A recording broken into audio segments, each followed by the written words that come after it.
During the 2012 presidential campaigns, Barack Obama, the Democratic incumbent, versus Republican challenger Mitt Romney, the successful multimillionaire businessman, the mantra of the campaign and, of course, the Republican voters became, "Let's run the government like a business."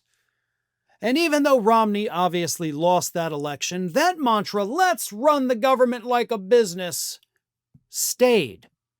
And then in 2016, thanks to the Electoral College, Donald Trump became president.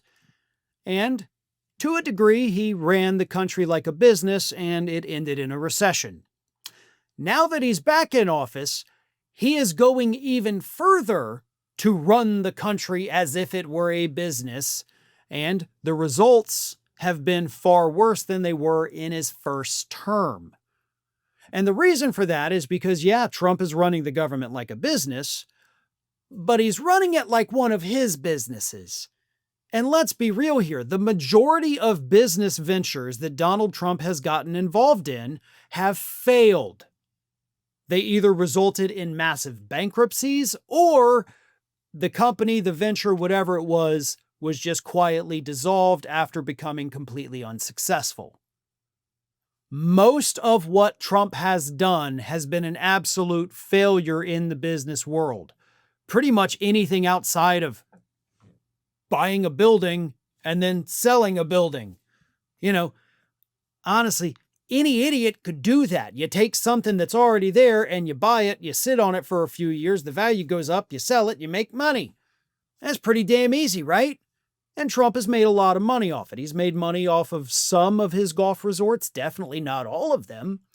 But everything else has pretty much fallen to crap.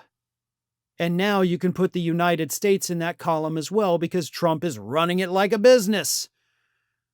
And one of the things that he is doing that unfortunately has not gotten the media attention that it deserves is taking profits from businesses here in the United States in exchange for getting them or allowing them to make deals with other countries, right? We have seen it with Intel. We have seen it with AMD, the chip processors. He says, okay, yeah, I'll let you do this. I'll let you sell to this country, but you got to give us 10% of your profits. For the record, folks, that is a form of socialism. That big, evil, scary word that Republicans always use to describe any Democrat running for office. He's a socialist. Mamdani up in New York, he's a socialist. And then you got Donald Trump literally engaging in socialism by telling businesses, you have to give a cut of your profits to me if you want to do business. Not only is it a form of socialism, but we can take it even further back than that. This is what the, old kings used to do in their empires. Yes, of course, merchants, you may sell this, but you have to give me a share of it. Oh, yes, you can grow crops here, but I get a cut of it. So I think it's a lot less like socialism and more like the monarchies of old, where the king gets to just take whatever he wants from whoever he wants because he just wants it.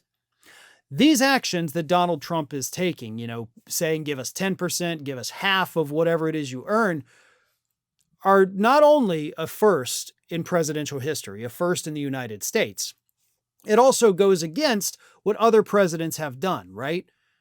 When the banking industry needed a bailout, did George W. Bush come in and say, all right, you guys got to give us 50% of all your profits?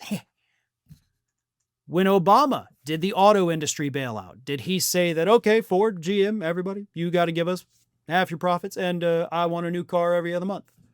No, they bailed them out. The companies got themselves right again, paid back some, not all of the bailout money. Some of it was forgiven. But that's how it operated. You need help from us. We're not going to take anything from you. You're too valuable to this country to just let you die. So we're going to help you get back on your feet, and then you're going to pay us back as much as, we can, unless we have another agreement here. Trump's not doing that. He's like, oh, you need help as a company? Huh? Give me your money. Like, these companies are coming to the government for help, and Trump is basically sticking them up because that's how he ran his businesses. And look how most of those turned out. Look at how the United States has turned out right now. The economy is in shambles. Report came out Thursday morning showing that consumer prices for the month of August rose 2.2%. We're getting screwed. These deals that Trump is making to get money from these companies, you don't get a cut of that. I don't get a cut of it. Liberals, Republicans, Democrats, conservatives, doesn't matter who you are, you're not getting a cut of it. That money's going into the Treasury. And then you're still paying a higher price for those goods because of the tariffs once they come back into the country. You're getting double screwed on it. He's running the country like a business, just like conservatives wanted. And it's been a complete and total failure, just like everybody else had predicted. Thanks for watching, everyone. You know, we're inching closer and closer to 1 million subscribers, and we're aiming to hit that goal before the year closes. So if you aren't subscribed to the channel, please do so, and don't forget to like, comment, and share. Thanks for joining us as we head towards this huge milestone.